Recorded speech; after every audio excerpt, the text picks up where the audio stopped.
go. Great, so welcome everybody. I'm very excited to be able to introduce to you today Dr. Deshawn Nance from Howard University.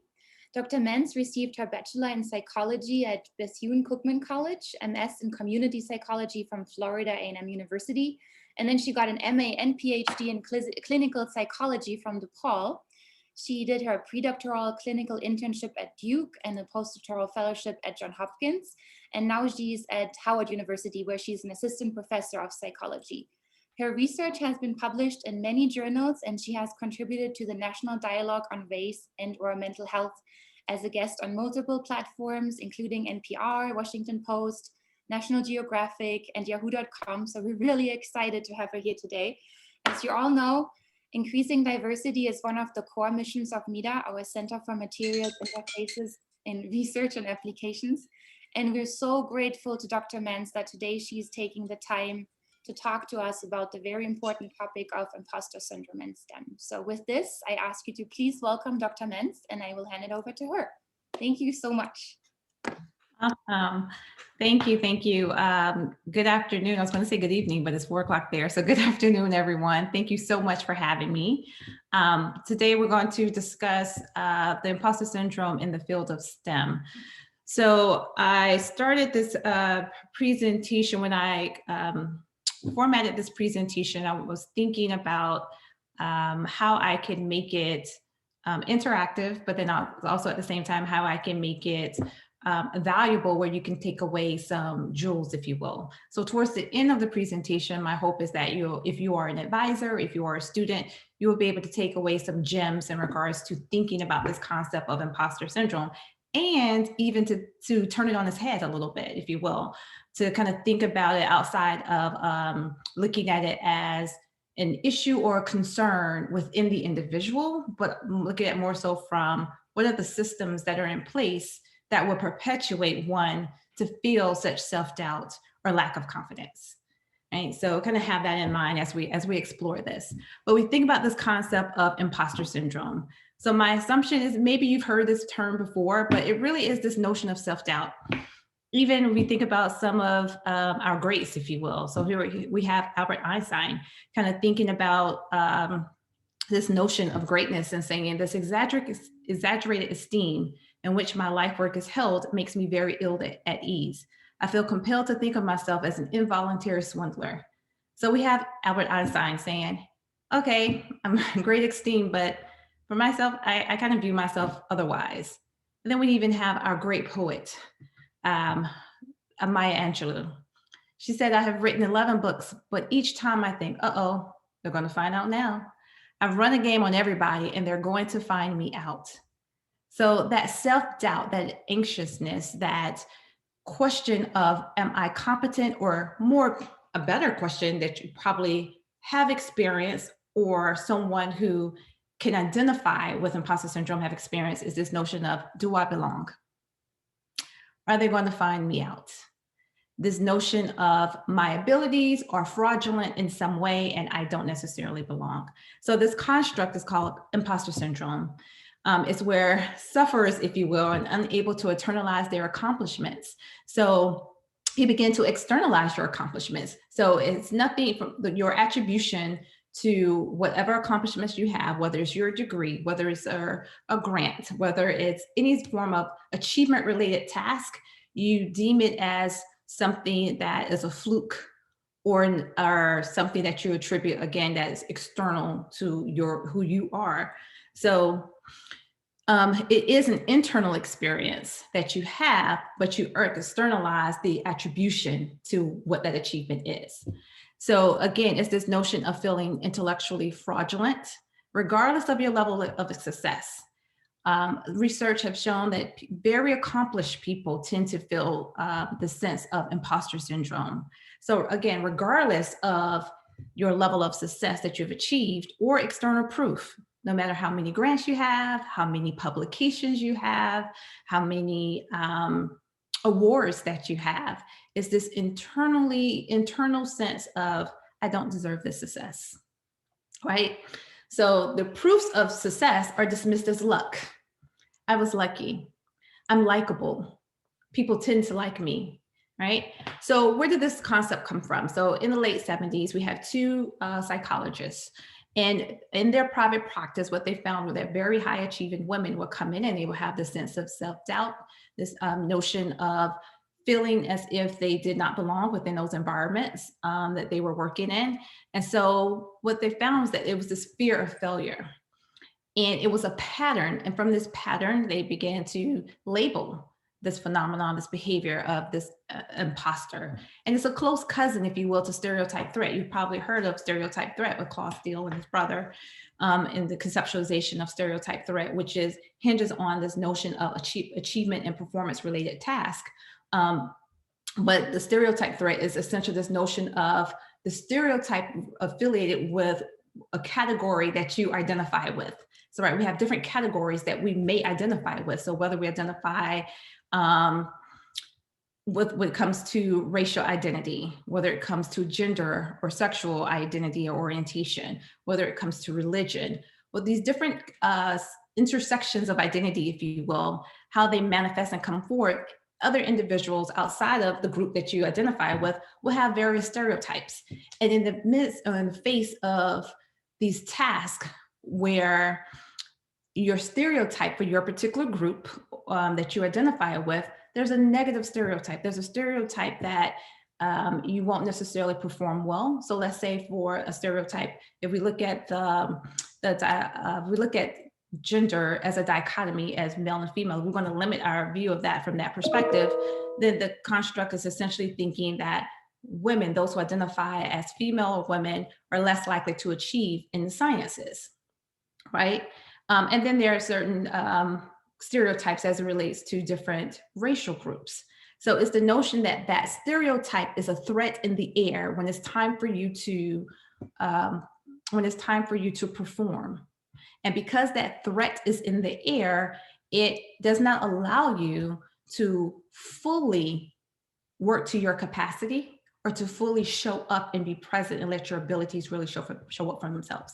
So it's that notion of that's the stereotype threat. And the imposter phenomenon is a close cousin because we think about it as this notion of, I feel like I have the ability, but I question it. And when it's time to perform, is this notion of self-doubt in oneself. So it's not necessarily on the stereotype that is perpetuating it, but it is that internal voice that is questioning whether you belong or one's ability.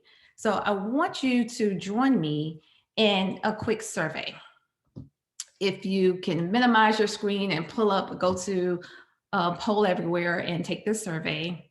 As you are taking the survey, I'm going to read the questions that you're going to see and I want you to respond to, and then I'll go to Poll Everywhere and we'll look at the results. So it's not, so let's see.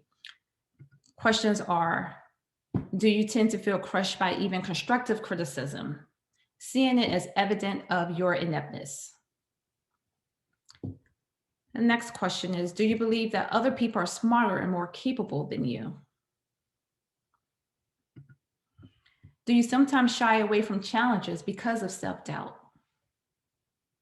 All these are achievement-related tasks, right?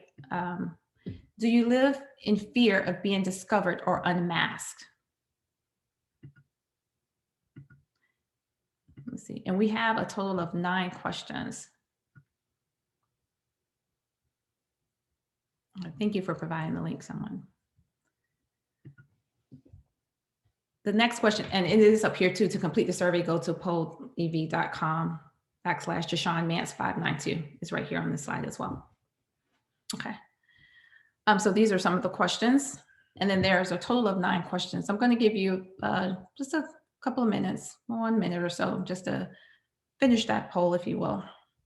So mine hasn't started. Is that just me or? That's what I'm having as well. It hasn't started? Let's see. It says starting soon, get ready to respond. Let's try. Okay, so let's do this. Thank you for that.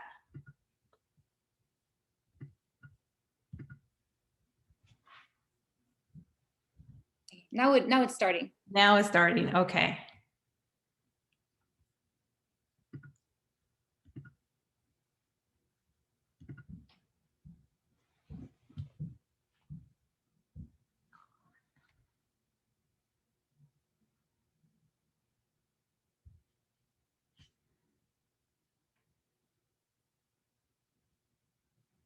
Okay. So let's see what we have here. So have you heard of the construct? Most of you have heard of this construct. The majority of you have heard of this construct of imposter syndrome. So that's great. Oh, hold on. We just lost the presentation. There we go. Okay. So next, we're asking, it's about 50-50. Do you feel crushed when it comes to constructive criticism, seen as evidence of your ineptness? We have it about 50-50 there. Do you believe that other people are smarter and more capable than you? Oh, we have about 97% saying yes. Wow. Okay. Do you sometimes shy away from challenges because of self-doubt?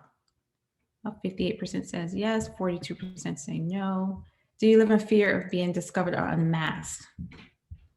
So some of you can relate to that. Do you tend to chalk your accomplishments up to being a fluke, no big deal, or the fact that people just like you? The majority of you say yes. Do you hate making a mistake, being less than fully prepared, or not doing things perfectly? Oh, the majority of us feel that way. Do you worry that others will find out that you're not as capable as they think you are? Okay. When you do succeed, do you think, whew, I fooled them this time, but I may not be so lucky next time? So more than half on that one. On that one. Okay. So we see that a number of us kind of are experiencing or have experienced imposter syndrome. Okay. So a number of us have experienced it. So there's some questions. So what we know from the survey that we've taken is, welcome to the Imposter Syndrome Club. So guess what? You are not alone. And it's typically associated with intelligence, academics. So approximately 70% of the population will experience it at some point in their life. So here's the thing, is it something that you're going to experience and I have a label, and so now I have a diagnosis? It's not a diagnosis, right? It's an experience, right? So there may be times where you have an imposter experience or imposter moment. And for some people, it may happen more often for some than others. So it's this notion of thinking about this self-doubt, this anxiety. How does it get in the way? How is it blocking your process? How is it blocking you from fully showing up and being the scholar that you would hope to be or that you would like to be, right? So earlier research suggests that women were more likely to experience imposter behaviors. And what are some of these reasons why? We look more so, I'm a social behaviorist, a social scientist. So we look more so as those social messages that we receive that may highly impact these messages that we receive that will essentially have us thinking these messages related to imposter syndrome. So whether they're family messages about expectation of your productivity, of how well you should exceed, what grades you should make, what it means to the family when you succeed or you do not exceed, right? And so then we also have those societal messages in regards to who has the ability to succeed, who do we expect to do well or not do well, who do we expect to have issues or complications, not to be able to complete certain tasks on their own or need more assistance, right? So those messages that we receive in regards to who can show up and do a task and do it well, who has the confidence, even if they don't have the ability, who shows up and has the confidence because of these messages that they've received earlier on in life, right? So we also have gender socialization kind of plays into it as well in regards to these messages that we receive. And some women may choose to hide their own opinions. Again, it may be from a cultural perspective, it may be from a social perspective of their voice essentially not being heard or being second fiddle to others that may be present or in the room. And also what we know and what we found is that women of color, underrepresented racial, ethnic, and religious minorities, or tend to endorse this syndrome if we're kind of asking a question or taking evaluation, if you will, to see who is engaging in this behavior. They may be more likely to endorse this behavior. So why is that? Why do we see that? Again, it has a lot to do with these messages and in the structure of who succeeds, who doesn't, what are the expectations. And then some may even suggest, why do we tend to see it more in women than in men?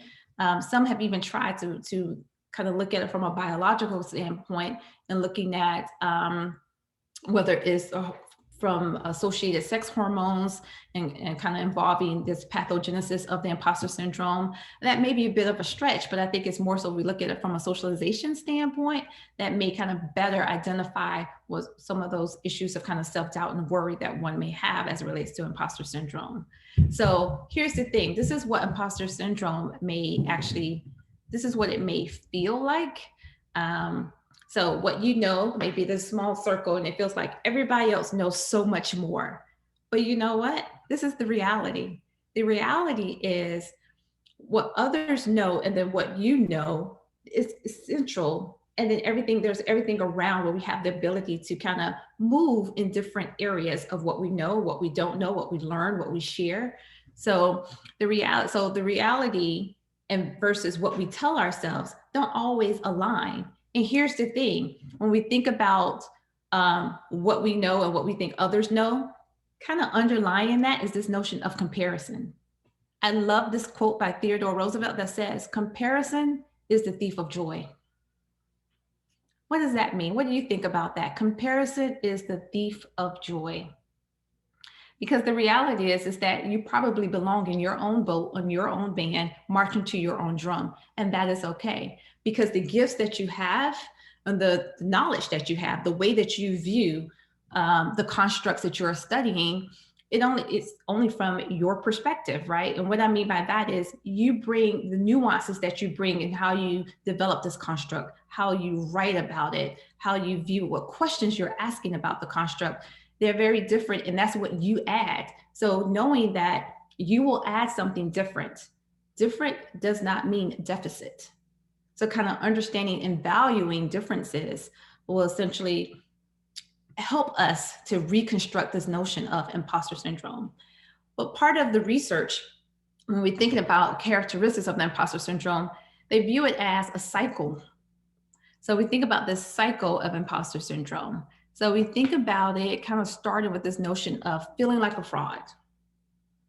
Not okay, I'm not good enough. And it's a whisper, right? It's not a loud voice, it's a whisper. And then it's the why. So you're looking for a reason. And so maybe you even create a reason. If I just gain more skills with this statistical software, if only I could learn these various, how to run these various analyses. If I could just learn a bit more about this specific topic, then I'll be more competitive. I'll be on the level of what I view or I'm assuming that others are on, right? So we discount any previous reasons that you may have, and those previous evidence or reasons that you may have may be related to the fact that you weren't necessarily trained in a certain way that this particular, let's say, grant or tenure process is looking for, or your advisor may not necessarily have experience with an individual who thinks like you, right? So they're probably used to things being very mechanical, looking a certain way, and maybe you just kind of think out of the box. So the notion of kind of finding that target of like, okay, why do I not belong? And then you just kind of latch on it and then you work to achieve that target. Okay, I'm going to work really hard. I get this certification. I learned the statistical program. I'm more in tune to how to work or understand how to analyze my analyses using M+, right? So whatever it may be. So then you still find, so once you achieve this target, it's still not enough. Because now you still feel like a fraud. You still feel like I'm a fraud, but there's hope if I achieve another target. So maybe if I get this fellowship, so maybe if I get the eye of this mentor, right? So now you have another target. So you meet that target and it's a momentary pleasure. I made it, I got it, I'm on another level, but then it starts to cycle again because it quickly wanes and then it returns to I'm a fraud. again, it may start out as a whisper, and then the voice may get louder the more you engage the thief, and more you engage comparison, right? The voice may get louder. So the characteristics of imposter syndrome, we're looking at the cycle. Some individuals who may be more apt to kind of engage in the imposter syndrome may be those who are, we're thinking about personalities, and the big 5 of personality, those who are more introverted may be more likely to endorse the imposter syndrome.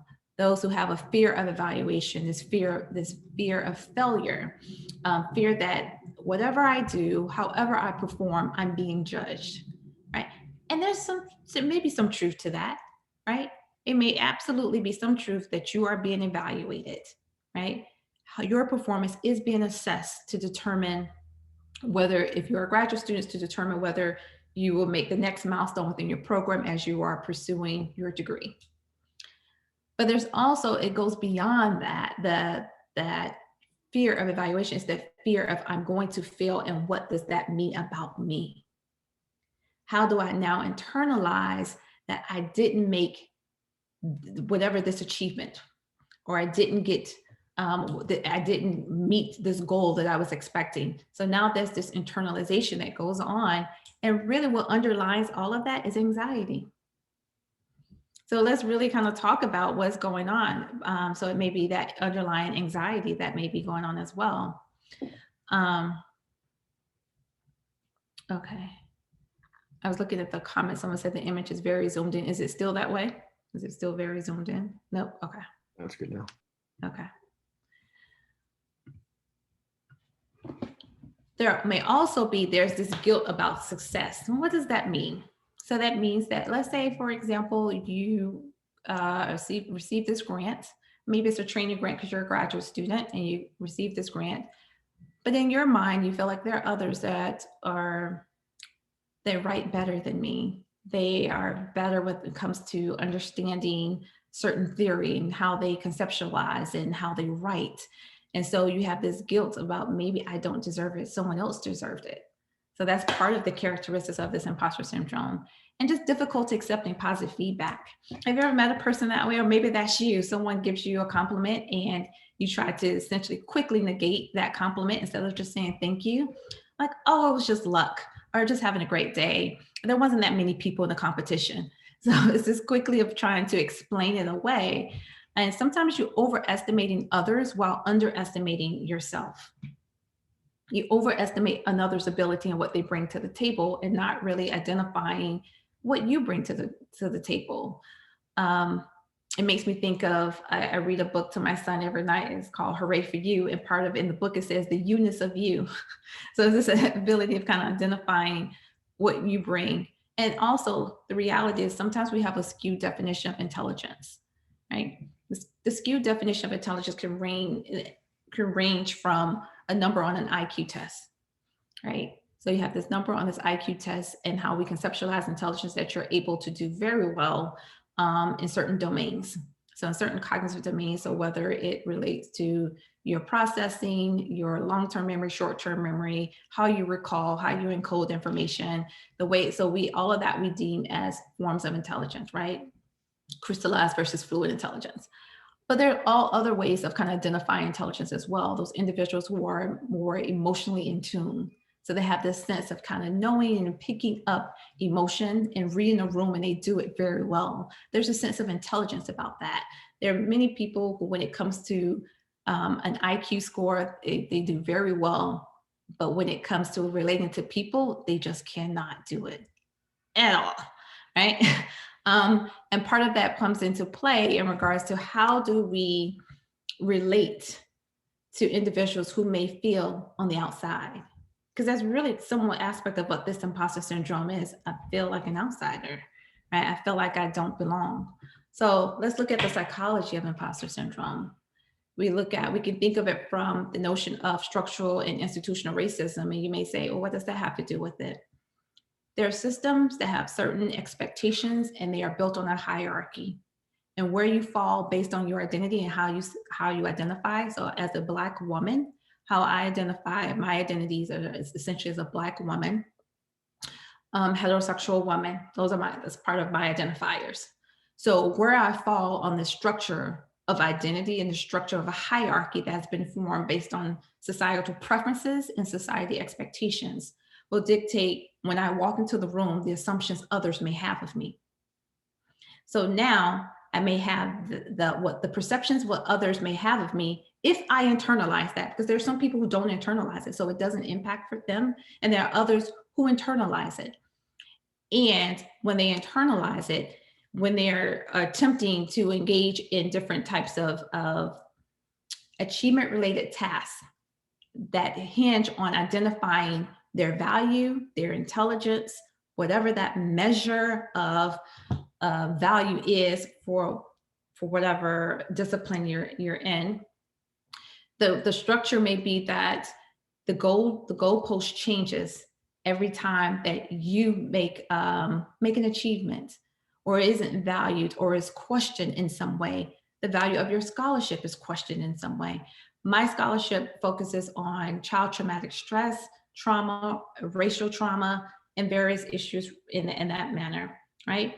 And I remember having a colleague ask, this was before I was at Howard University, I was a professor at American University.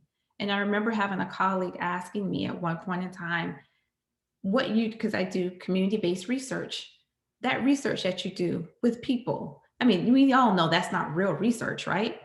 Now, mind you, his research, his lab, he was still doing, his labs were essentially, he did research with rats. And there's value in all types of research. But then I politely said, and my research was essentially with people of color in communities. And I was like, yes, my research is valuable, it's very important. And I understand now why you work with rats. He started laughing. Like, no, then we go back to how we identify intelligence. Emotional IQ, you don't have, buddy. He laughed it off, but I was so serious. So kind of looking at how we value different forms of scholarship, different forms of what others bring to the table and who has the opportunities. Then if we move from there, then we're looking at anxiety and depression. Anxiety and depression are typically called the common cold of mental health. And we are seeing the numbers have increased exponentially during COVID-19 pandemic. Now you're hearing a lot of people talk about pandemic fatigue, but there's a lot of conversation about pandemic anxiety. A lot of people had a lot of anxiety, and even coming out of we're coming on the back end, if you will, many people believe when it comes to the pandemic or COVID-19, well, there are some people who are still having a lot of anxiety and a lot of depression because life shifted, life changed. There are a lot of life shifts and life changes that happened within this year. And so with that, we've seen increased numbers of anxiety, increased numbers of depression. But how does that play into imposter syndrome? Think of it as a cycle. If I inherently have, because there are some people who have a predisposition to anxiety, a predisposition to depression. If I have a predisposition, if there is a threat to my ability to cope in a certain situation. So the threat is finishing a publication. How many of you have manuscripts that have been waiting and waiting and waiting, right? They sit there. Sometimes I just start to name them. Hey, Charlie, right? So they're waiting and they're waiting. And so the anxiety is essentially the way that you're going to respond to that task. It may be twofold. You may procrastinate and just sit there in the balance, or you may essentially begin to over prepare, kind of over researching, if you will, but you're not sitting and writing, you're researching because I need to know more information before I can write this piece. I need to understand just a little bit more. So where the anxiety comes in is because you feel like no matter when you sit down, you feel like it's not going to flow. You feel like it's not going to come together. It's just going to take time, too much time. So the anxiety builds up because you know that you need to publish or perish, right? And so the pubs aren't coming because you're not getting the work out, or it's taking you a longer time to get the work out to essentially for review. And so what ends up happening is that you may have a sense of sadness, a sense of depression. And so the cycle kind of continues for some, not for all. And it may be a period that you experience. So maybe most of the time you don't experience it, but now let's compile it with all the other stressors that you're having. maybe you were sick or you had family members that were sick. Maybe things shifted where if you are a parent, now your children are home with you, stressful, right? So, because there's no break. So how am I balancing all of these things? And then I still have this little voice in my head saying that when I sit down, the words aren't coming, it's not flowing. And I know I need to get this pub out, right? So it kind of builds on this anxiety. I gotta get this done. I gotta get this done. But I have so many other things I need to get done. And this the depression of I just don't feel like it. And the depression can look a lot of different ways, right? The depression can be irritable. It can show up as irritability. It doesn't always sadness. The depression can show up as busyness, right? The depression can show up a lot of different ways. I think we often think about it only being sadness. Sometimes it can feel the sense of hopelessness, or sometimes it's a sense of helplessness. I don't know what to do. I don't know how to get started, right?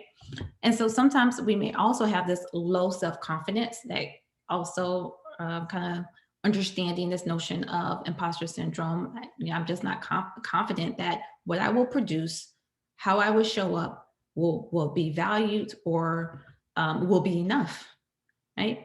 And so we may have cognitive distortions. So the cognitive distortions that you may have is that the reality is that someone else, not the reality, but the cognitive distortion you may have is, well, John over there is a much better writer, or this person over here, or Jan over there, Sue over there is, for some reason she just able to attract people around her and she gets things done, right?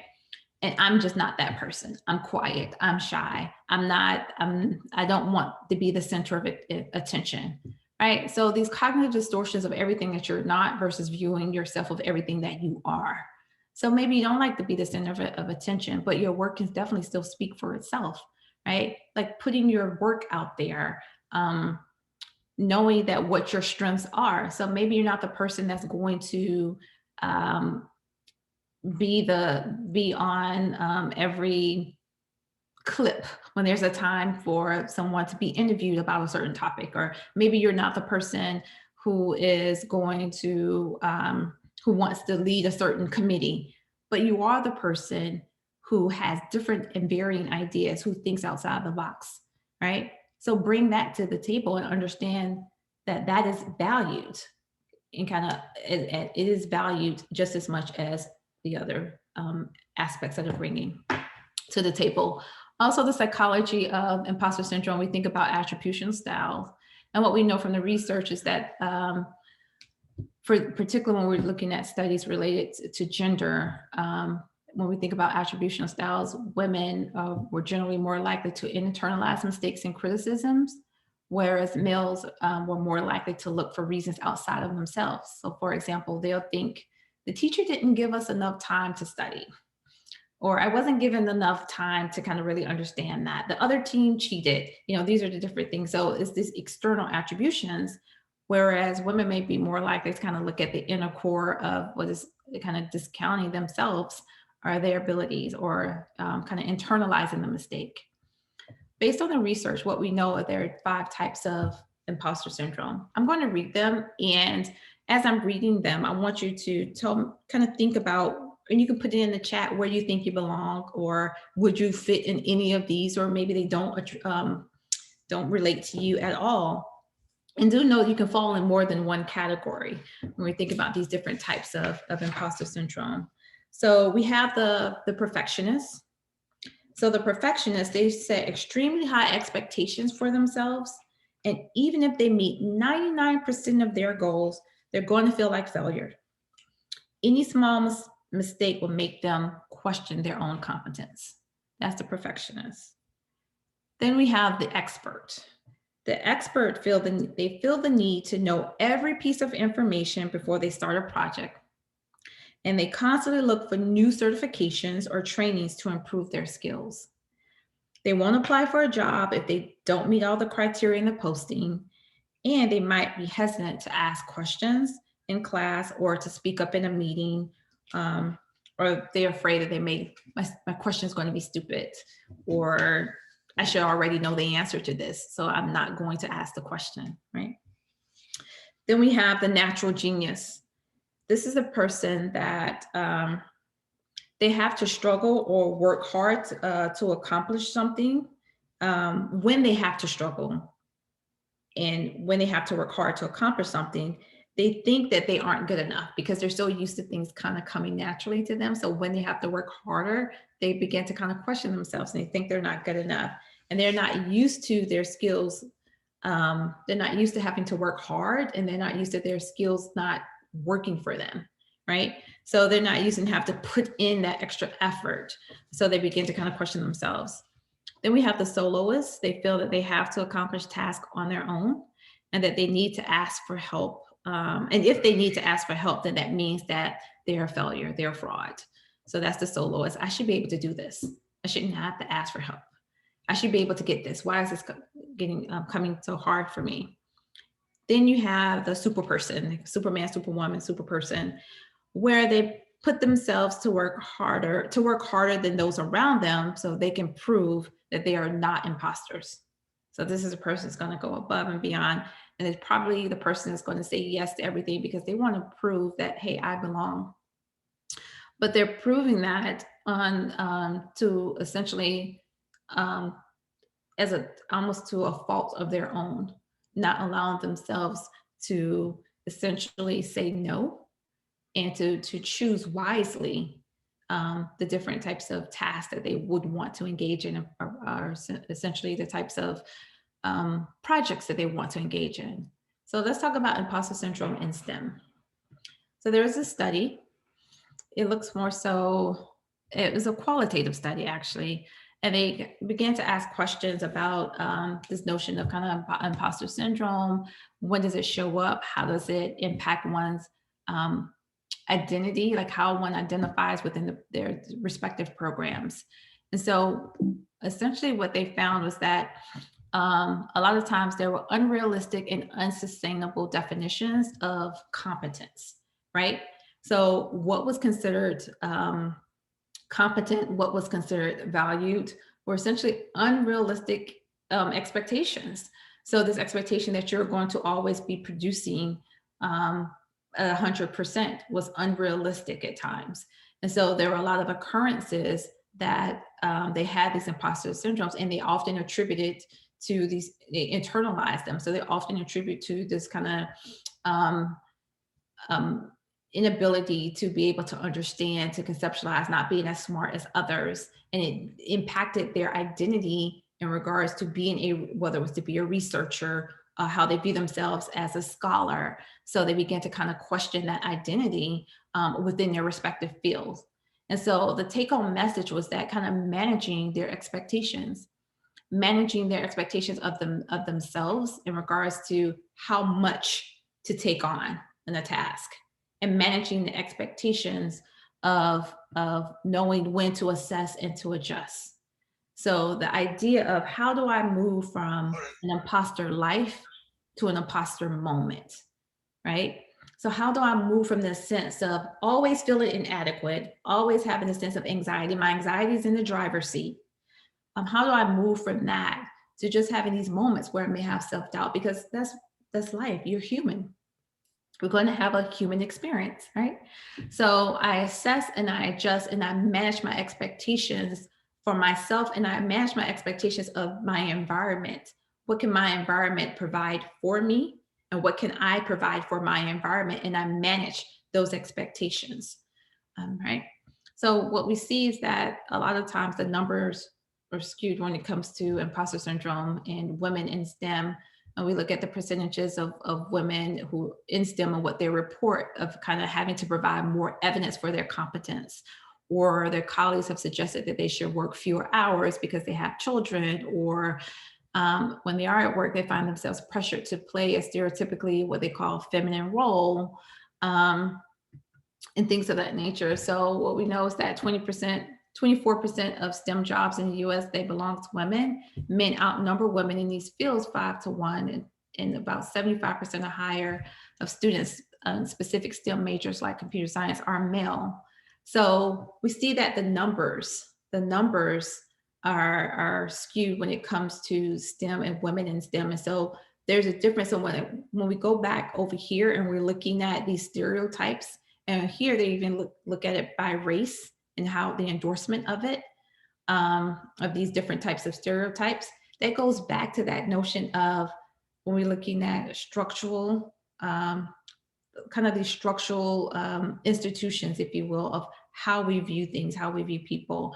And it's even the concept of imposter syndrome. There was a group of women of color who wanted to turn it on its head and say, stop telling women that they have imposter syndrome, and saying that basically we need to look at it more so of the structures that are in place that perpetuate these unrealistic expectations or perpetuate a certain standard that doesn't allow room for there to be differences. And what I mean by differences, differences of abilities, differences of identity, right?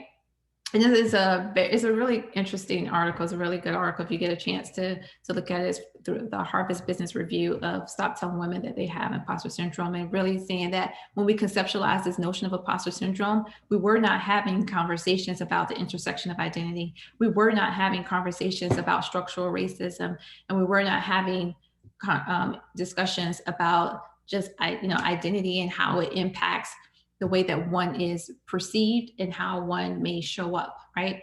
So, and even when we think about this, the notion of imposter syndrome, the cohort or group that we even begin to conceptualize this term from, it wasn't necessarily diverse to kind of look at the nuances of how it may show up in other people, right? And the reasons why. So this article begins to kind of question this concept of imposter syndrome, but really look at from the systems. What are the systems in play that perpetuate it? But when we go back to the research of how we began to break down imposter syndrome and began to kind of overcome imposter syndrome, it really is about a sense of belonging. Do I belong? And you're gonna think about it. If you are the person that's running the lab, I want you to ask yourself, what am I doing in my lab that when I look around, who's in the room? How am I making sure that others' voices are being heard? If a person is not vocalizing their abilities or showing up in a way that I expect them to be, why is that? What is it about this environment that's not allowing those experiences to naturally and organically occur, right? So research shows or suggests that fostering a sense of belonging will help allowing a diverse undergraduate population of STEM, which in turn will help a graduate population of STEM. And when research is done and they're kind of asking, what are some reasons you are questioning whether you want to stay in STEM? An example is that STEM are traditionally dominated by men. And one study found that in an academic setting that there are two things that helped women in academic performance and career aspirations. Once there was a value of the presence of women was reached.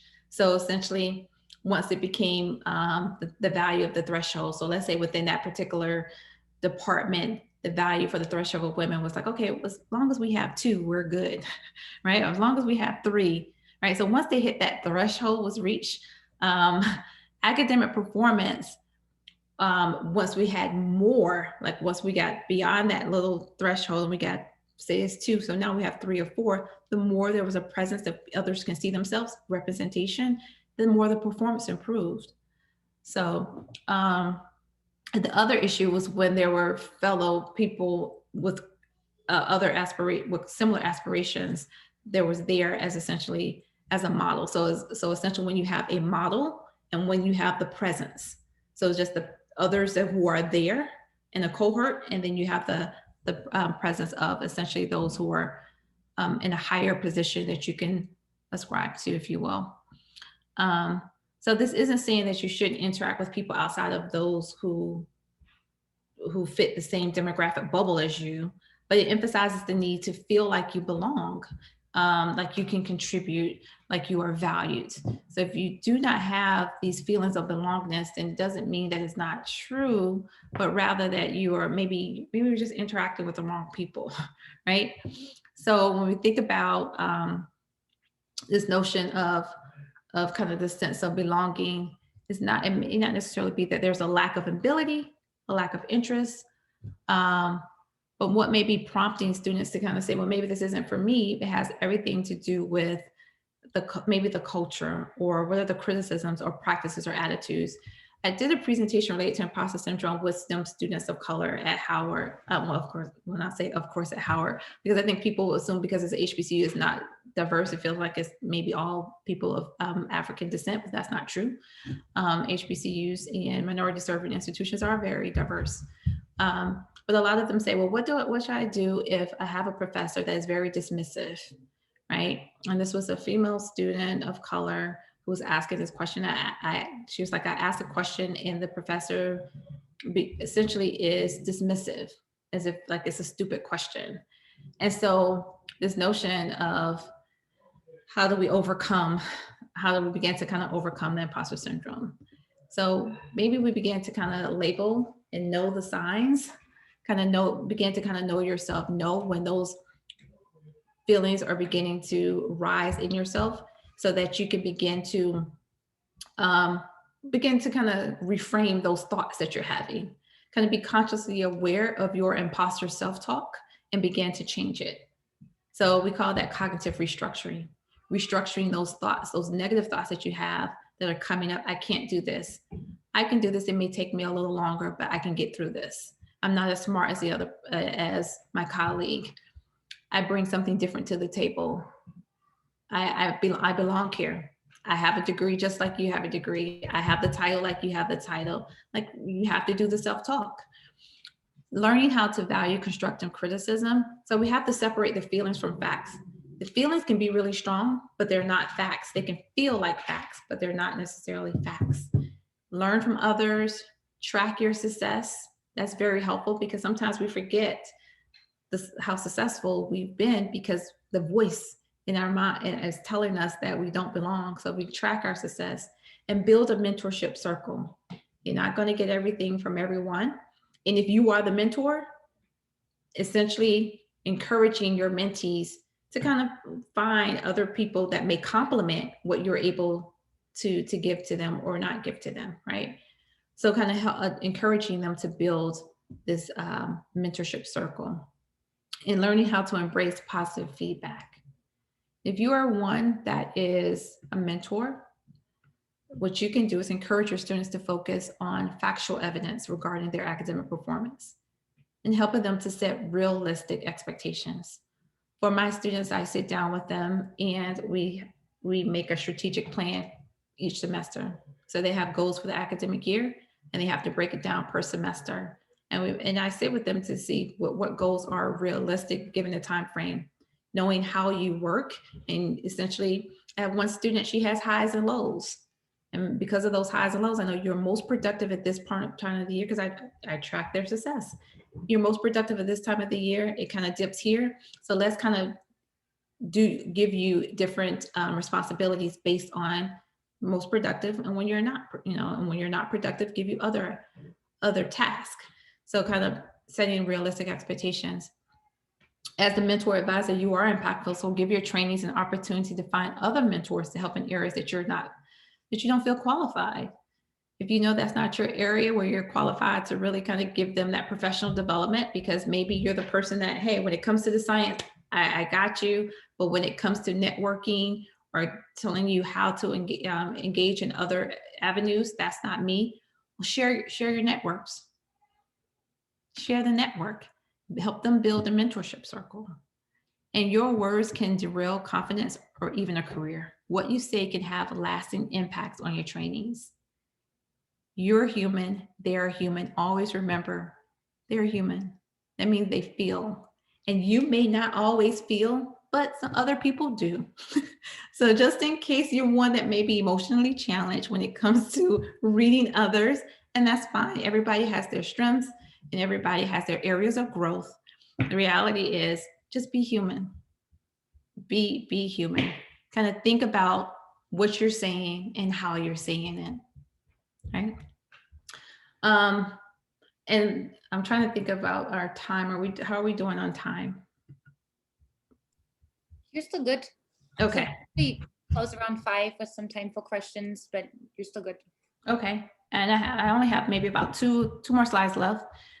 This is essentially what institutions can do began to open discussions about imposter syndrome. Having this series right here, having this colloquium is really great because you're beginning to talk about it and talk about it at the institutional level, essentially kind of normalizing the questions that a person may have about their abilities. Like, am I able to do this? Kind of normalize, like, hey, we all have feelings of self-doubt and anxiety at times. So as opposed to pathologizing it, normalizing it. Right. So the idea that we even call it a syndrome, that pathologizes it. But the notion that, we all have times where we're going to have self-doubt, or we're going to question our abilities at times. And if you haven't had that experience, as my grandmother used to say, just live, honey. So just keep living. You will have that experience. Group peer mentoring, it can allow mentees to gradually transition into mentors and become more self-confident, and provide trainings for mentors. It can also be very helpful as well. Also, what institutions can do is kind of thinking about who's in the room, kind of having different types of diversity there. So that again, because representation matters.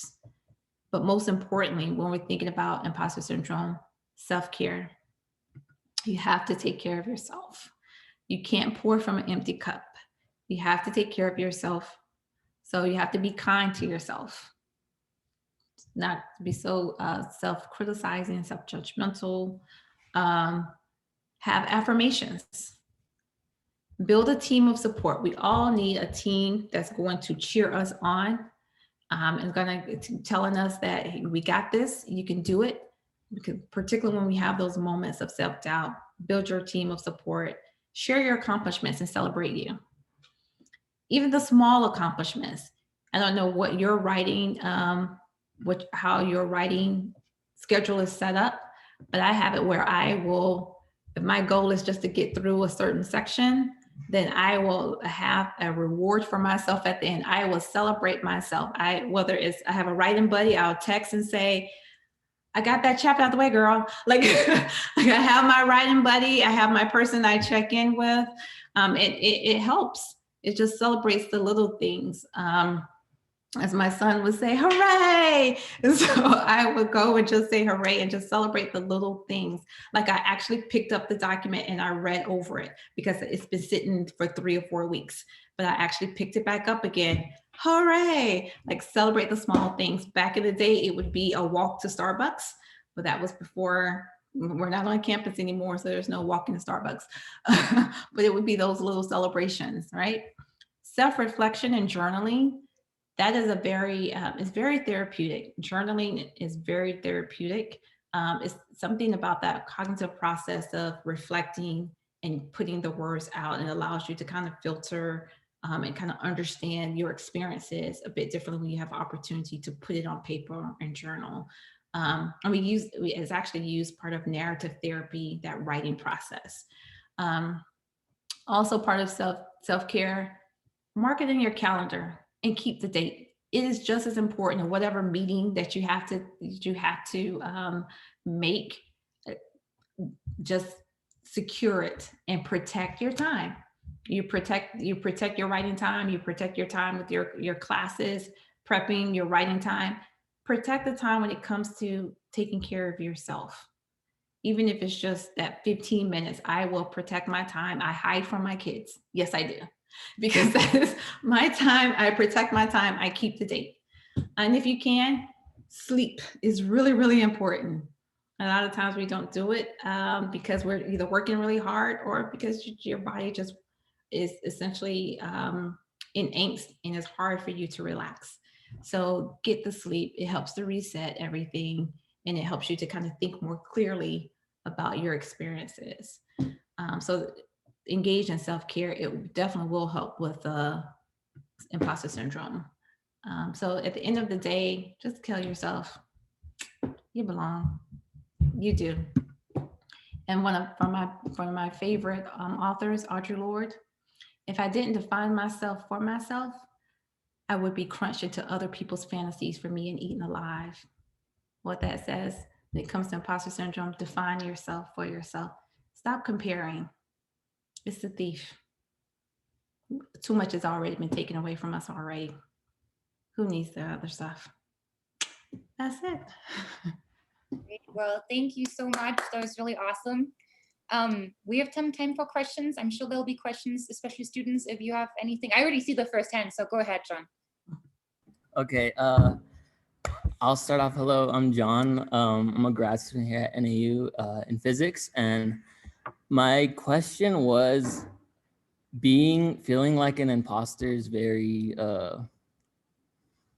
not new to me at all, because I feel like one every day being here. And my question was, have you done any research, or has research been done as far as like in the STEM, like does family members have a part in that, as far as like if we have a family member in the STEM field that can help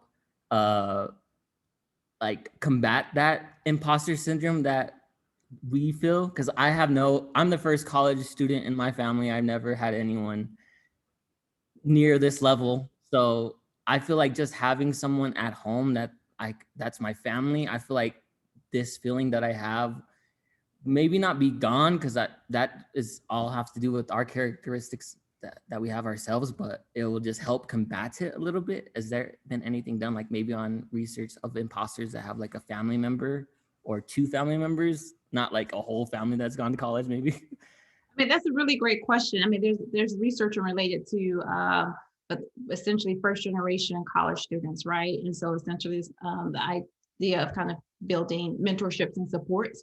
And there has been research in relation to the STEM field. So what I'm hearing you saying is like, okay, is there any research that relates to, is there a benefit of having individuals who had other family members, or they have representation, they have a model, they have someone that they can form, whether it's their academic identity after, to kind of know how to navigate this terrain, right? So they have somebody there to kind of tell them how to navigate the terrain of having a PhD, because you say you're a graduate student, right? Yes, graduate. Yeah, as a graduate student. And graduate school is a different beast, right? It is, no matter what discipline you're in, it's this own different beast, and it can eat you up, right? So it's this notion of having the different types of support. So it's kind of building the mentorship circle. So, maybe you don't necessarily have that representation in your immediate family, but learning how do you build those different supports within your cohorts. I don't know if you have a cohort system or you have a mentorship system. So ideally you want your advisor to be one of those individuals, but that's not always the case, right? Sometimes we have a mentor, we start working with them, and then we realize, wow, we are very different people, and it's not what I thought it was. But then we feel stuck because this person brought us here and we're on their grant. So that's why, like, graduate school can be a dance sometimes, right?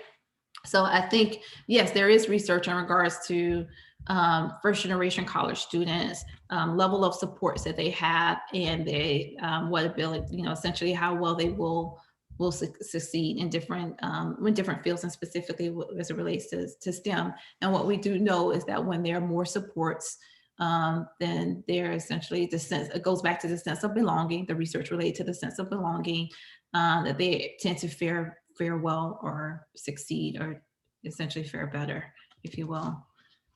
I'm not sure if I answered your question, John Angel, but yeah. Okay. Because that mainly goes back to my family, because I have a nephew that has just this past year on his little 5th grade thing, what I want to be when I grow up, a physicist. And he would have never even know what a physicist is if it wasn't for me, and he would never know I never even knew what physics was, and until a couple of years ago. So just that, like, having someone in our family, you either go working a minimum wage or doing stuff that don't want to talk about. So yeah. Just that kind of inspiration, that just blew my mind. And is that what you do, where you go into your communities and talk to people of color and minorities in STEM or anything, just trying to get colleges? That's amazing. And I applaud you. Thank you. That's amazing. We need more people. That's awesome. Well, I applaud you. That's great. So yeah, representation matters. I'm telling you, it really does. We have some questions here that said that is imposter syndrome specific to the academic discipline? Example, STEM fields, not necessarily so. There's research in regards to showing up in corporate America. So that's essentially where the research stemmed from. So essentially it was this construct of imposter syndrome, the name, the construct evolved out of clinical work. Two female psychologists, Clance and Imus, was doing work with women in corporate America. And they were essentially seeing this trend, and essentially it was women of different varying ages. So in varying ages, 20s, 30s, 40s, varying ages, because I see in the question, essentially the older you get, is it less of a phenomenon? Probably, if I'm going to say, if anything, probably once you get past that middle age, then you may kind of see less kind of showing up less. But it also has to do with group identification also, right? Because the older you get doesn't necessarily mean that you change your group identification. I may get older, so I may be approaching 50, but I'm still Black and I'm still a woman. And so there's still stereotypes in certain groups, in certain places that I am present that I'm typically am not expected to be in. And so there's essentially, it may be, again, that self-doubt there. And then again, for some individuals who have more of a predisposition to anxiety, they may be more likely to have these experiences.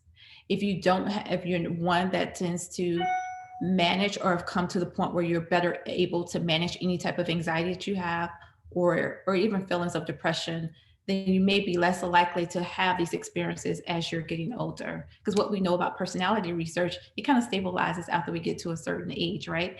So the older you get, it stabilizes probably after the age of about 30. You are who you are from a personality standpoint.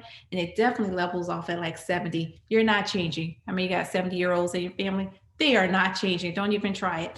So, well, what we do know is like once you hit about middle age, you may see less of the phenomenon because again, you're probably more confident in yourself. But again, it comes to what venues you're operating in aspects of identity and how you show up. So the saliency of being a Black woman may still be very prevalent for me, even if I'm 50, 55, it's still very prevalent to me. And depending upon where I am in the room, this kind of fictitious room, right? If there's not many of us showing up in that room, I still may have, even though I'm very confident and I know I have the ability, it may be a self-doubt that someone may question my ability, right? So it may make me a little anxious. So it still may show up, but may not be as prevalent if you're, at a younger age. So that's a really great question. As a faculty, we're trying to provide quality teaching in both lecture and coursework, but it's not the same as in person for some classes. How do you think the pandemic is going to impact imposter syndrome in college students that graduate with taking most courses online versus their peers that will take the traditional classroom environment? That is a great question. That is a really great question.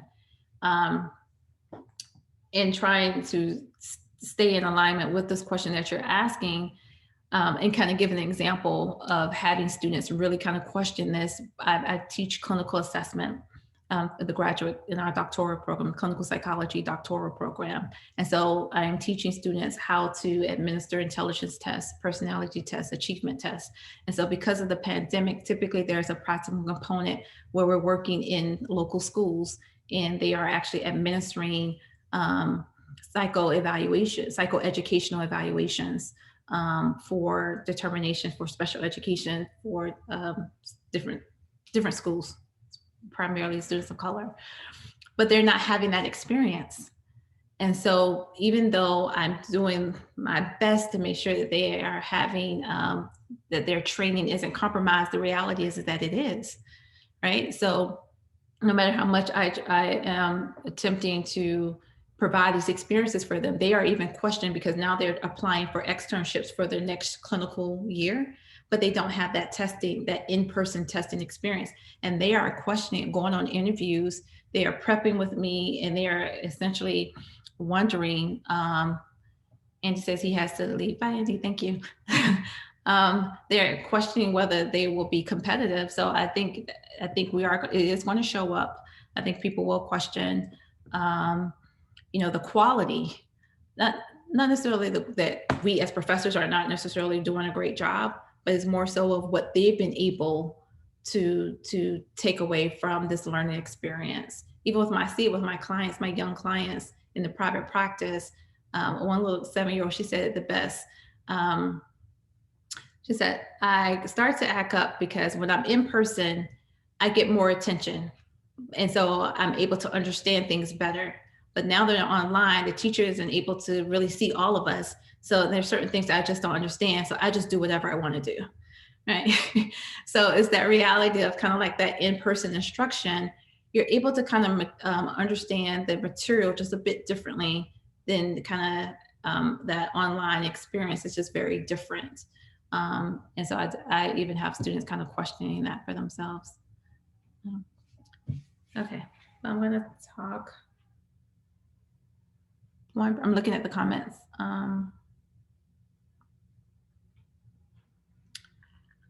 Can you speak to the notion of value and self-approval as much as or more than external approval for others? Being a perfectionist, I've learned to use that as a tool to combat imposter feelings. If I can satisfy me, then I know I've satisfied others' expectation of me. That perspective shift seems to make a big difference. That's a really good, that's Joel.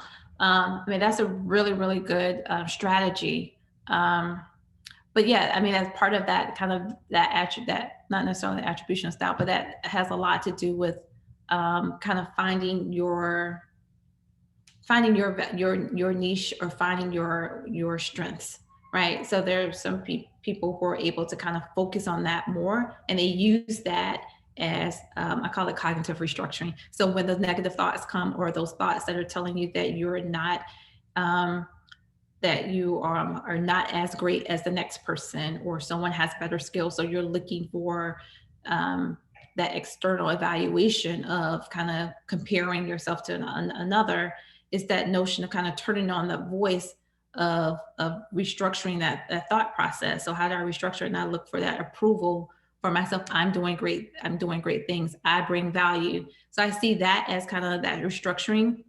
Is that kind of valuing your self-approval? You're kind of changing that voice within yourself. But again, we have to know that everybody is different, right?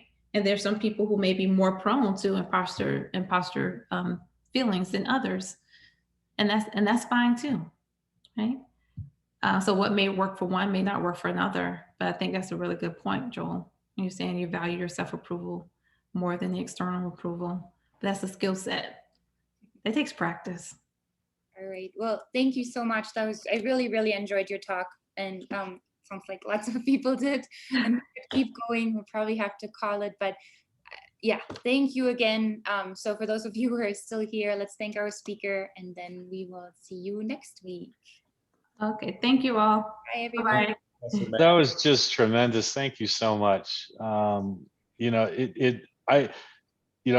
to, if you don't mind, put your name forward. I'm the past president of SOCNAS, Society for Advancement of Chicanos, Hispanics, and Native Americans in Science. And I would love to see you as a keynote speaker at our conference. And so I'm going to put your name forward, if you don't mind, because this is something that I think really needs to be heard within, beyond STEM sectors, but it just resonates at so many levels for somebody who's not only dealt with imposter syndrome my entire life, but has been trying to find ways to help students and faculty, everybody in our profession, understand, appreciate, conceptualize, and learn and grow with it. It's so hard, and I can't tell you how much I really appreciated this talk. Thank you so much. Absolutely. Thank you so much. I appreciate that. So yes, please put my name forward. I'm putting it forward. Yeah. All right. Thank you so much. Thanks so much. All right. Take care, everyone. Thank you. Thank you.